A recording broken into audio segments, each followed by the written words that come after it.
वक्फ संशोधन कानून के खिलाफ दायर याचिकाओं पर सुप्रीम कोर्ट में आज सुनवाई होने जा रही है। Chief justice Sanjeev Khanna, justice Sanjay Kumar और जस्टिस केवी विश्वनाथन की 3 सदस्यीय पीठ 10 याचिकाओं पर सुनवाई करेगी। इन याचिकाओं में वक्फ संशोधन अधिनियम 2025 की कई धाराओं को संविधान विरोधी बताते हुए उन्हें रद्द करने की मांग की गई है। वहीं आपको बताएं कि वक्फ संशोधन अधिनियम 2025 के समर्थन में कई राज्यों ने भी सुप्रीम कोर्ट का दरवाजा खटखटाया।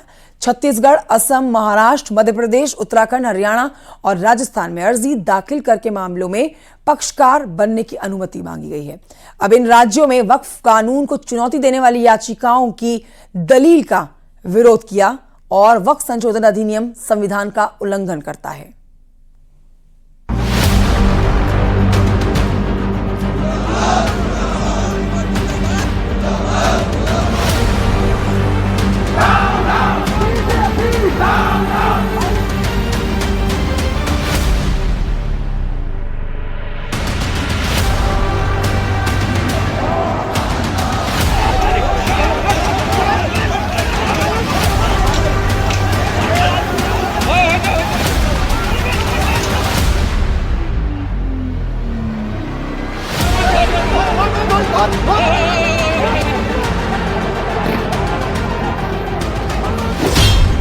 वक्फ संशोधन कानून पर सुप्रीम सुनवाई।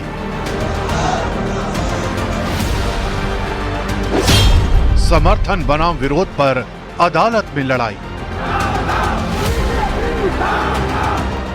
वक्फ संशोधन कानून इस वक्त देश की राजनीति का सेंटर पॉइंट बना हुआ है। ये अनकॉन्स्टिट्यूशनल है सर। इस देश में झगड़े पैदा करने का काम बीजेपी करना चाहती है।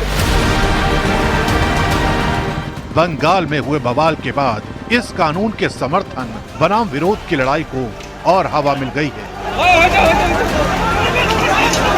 भारी हंगामे और शोर शराबे के बीच अब ये मामला देश की सर्वोच्च अदालत तक पहुंच गया है, जहां 10 याचिकाओं पर सुनवाई है। 3 सदस्यीय पीठ इस मामले की सुनवाई करेगी, जिसमें chief justice Sanjeev Khanna, justice Sanjay Kumar और जस्टिस केवी विश्वनाथन शामिल हैं। सुप्रीम कोर्ट में दायर इन याचिकाओं में वक्फ संशोधन कानून को संविधान विरोधी बताया गया है और इस कानून को रद्द करने की मांग की गई है। लेकिन विरोध की इन आवाजों के बीच समर्थन को लेकर भी सुप्रीम कोर्ट का दरवाजा खटखटाया गया है। छत्तीसगढ़, असम, महाराष्ट्र, मध्य प्रदेश, उत्तराखंड, हरियाणा और राजस्थान जैसे राज्यों ने अर्जी दाखिल कर मामले में पक्षकार बनने की इजाजत मांगी है।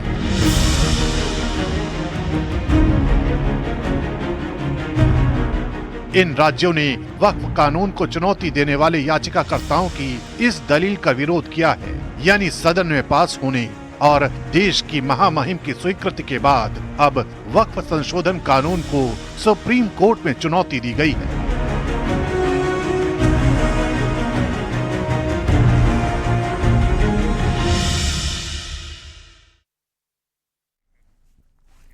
उधर वक्फ कानून पर दिए गए कांग्रेस नेता रशीद अलवी के बयान पर नई सियासत शुरू हो गई है। अलवी ने कानून को जबरन हमला करार बताया, तो वहीं दूसरी तरफ सरकार लगातार वक्फ कानून को मुसलमानों का हितैषी बता रही है।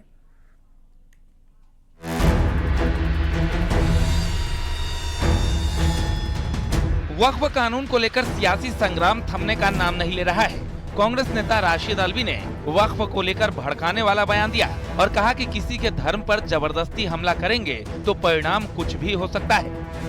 किसी के मजहब पे जबरदस्ती हमला करेंगे, उसके नतीजे कुछ भी निकल सकते। किसी के मजहबी मामलात में मदाखलत नहीं करनी चाहिए, लेकिन Bharatiya Janata party anti Muslim, anti इस्लाम है, इसलिए उन्होंने वक्फ के कानून को जबरदस्ती थोपा है।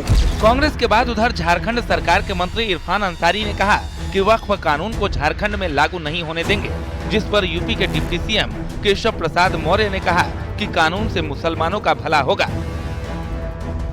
दलित, पिछड़े, वंचित, शोषित या किसी भी गरीब के साथ इस प्रकार की घटनाओं को अंजाम देने का काम करेंगे उनके खिलाफ इतनी सख्त और कड़ी कानूनी कार्रवाई होगी।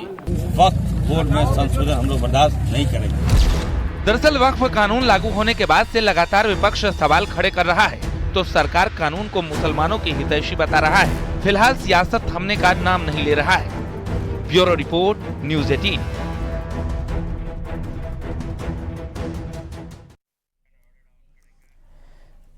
समाजवादी पार्टी के नेता इंद्रजीत सरोज के बयान के बाद अब सांसद रामजीलाल सुमन ने एक बार फिर से एक नया मुद्दा छेड़ दिया है।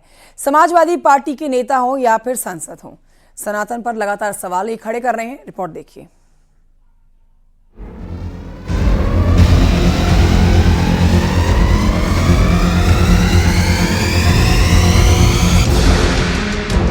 सपा सांसद रामजीलाल सुमन एक बार फिर अपने बयानों से चर्चा में है। रामजीलाल सुमन ने कहा कि गड़े मुर्दे मत उखाड़ो वरना भारी पड़ जाएगा। फिर हमें कहना पड़ेगा कि हर मंदिर के नीचे बौद्ध मठ है। अखिलेश यादव आगरा आ रहे हैं, मैदान तैयार है, 2-2 हाथ होंगे। अगर तुम ये कहोगे कि हर मस्जिद के नीचे एक मंदिर है, तो फिर हमें ये कहना पड़ेगा कि हर मंदिर के नीचे एक बौद्ध मठ है और तुम उन्हें बड़े मुर्दे मत उखाड़ो। करके बड़े उखाड़ोगे भारी पड़ जाएगा। इस समय में समाजवादी पार्टी के राष्ट्रीय अध्यक्ष श्री अखिलेश यादव जी 19 अप्रैल को आ गए। लड़ाई का मैदान तैयार होगा, 2-2 हाथ होंगे। 10% लोग हैं और दूसरी तरफ सामाजिक न्याय की 90% शक्तियां हैं। विजयी हमारी होगी, कोई भाई का लाभ हो नहीं सकता। विवादों में आने वाले एसपी सांसद रामजीलाल सुमन ने अब अपने बयानों पर सफाई दी है। उन्होंने कहा कि हमारा मकसद हिंसा फैलाना नहीं है। और जहां तक के मेरे बयान का सवाल है, कहा गया कि साहब 2-2 हाथ हो जाए। 2-2 हाथ का मतलब क्या है? 2-2 हाथ का मतलब पॉलिटिकल पार्टीज में जो लड़ाई होती है, लड़ाई वैचारिक होती है। कोई फौज की लड़ाई थोड़ी है, ये शस्त्रों की लड़ाई थोड़ी है। तो मैंने कहा था वैचारिक लड़ाई 17 तारीख को, 19 तारीख को पार्टी के राष्ट्रीय अध्यक्ष अखिलेश यादव जी आ रहे, और जब मुझसे सवाल पूछा गया क्या करेंगे, मैंने कहा राजनीतिक पार्टियों में पार्टी के राष्ट्रीय अध्यक्ष होता है, राष्ट्रीय कार्यकारिणी होती है, संसदीय बोर्ड होता है, तो भविष्य की रूपरेखा मिलकर के तय करेंगे।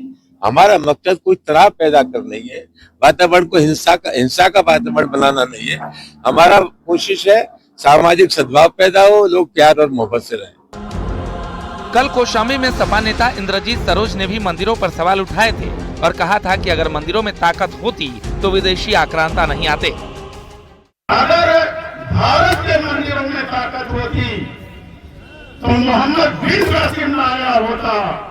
भारत के मंदिरों में ताकत होती तो महमूद गजनवी ना आया होता। भारत के मंदिरों में ताकत होती तो मोहम्मद घोरी ना आया होता और इस दुर्ग को लूटने का काम न किया होता। इसका मतलब मंदिरों में ताकत नहीं थी। सनातन पर सपा नेताओं का ये बयान कोई पहली बार नहीं है। इससे पहले भी कांवड़ यात्रा हो या फिर महाकुंभ, सपा नेता सवाल उठाते रहे हैं। Bureau report, news 18।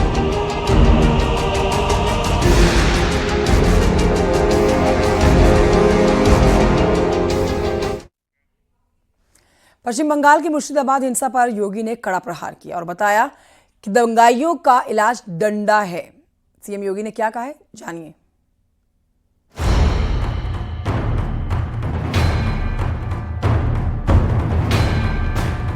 पश्चिम बंगाल में जारी हिंसा पर सीएम योगी ने बड़ा बयान दिया है। सीएम योगी ने दंगाइयों पर कहा कि लातों के भूत बातों से नहीं मानते। लातों के भूत बातों से कहां मानने वाले हैं? दंगाई डंडे से ही मानेंगे। सीएम योगी ने ममता बनर्जी समेत पूरे विपक्ष से पूछा कि पश्चिम बंगाल में हिंदुओं पर हो रहे अत्याचार पर विपक्ष क्यों मौन है। इन दंगाइयों का उपचार ही डंडा है, बिना डंडे के मानेंगे नहीं। आप देख रहे होंगे बंगाल जल रहा है, वहां की मुख्यमंत्री चुप है, दंगाइयों को शांति दूत कहती है। अरे लातों के भूत बातों से कहां मानने वाले हैं? लेकिन सेकुलरिज्म के नाम पर इन लोगों ने दंगाइयों को दंगा करने की पूरी छूट दे रखी है। पूरा मुर्शिदाबाद पिछले एक सप्ताह से चल रहा है। एक तरफ जहां बंगाल में कानून व्यवस्था पर सवाल उठ रहे हैं, तो वहीं आम लोग ममता बनर्जी को अब सीएम योगी आदित्यनाथ से सीखने की नसीहत दे रहे हैं। जैसे सीएम योगी आदित्यनाथ के राज में यूपी में अब कोई भी दंगाई पत्थर उठाने की हिम्मत नहीं करते, संभल इसका सीधा उदाहरण है। वहीं ममता बनर्जी के राज में बंगाल में साल दर साल दंगे हो रहे हैं। दरअसल वक्फ कानून बनने के बाद पश्चिम बंगाल में लगातार हिंसा जारी है। पहले मुर्शिदाबाद और अब दक्षिण 24 परगना में आगजनी की गई है। हिंसा के बीच बंगाल में कानून व्यवस्था पर सवाल उठने शुरू हो गए हैं। Bureau report, news 18।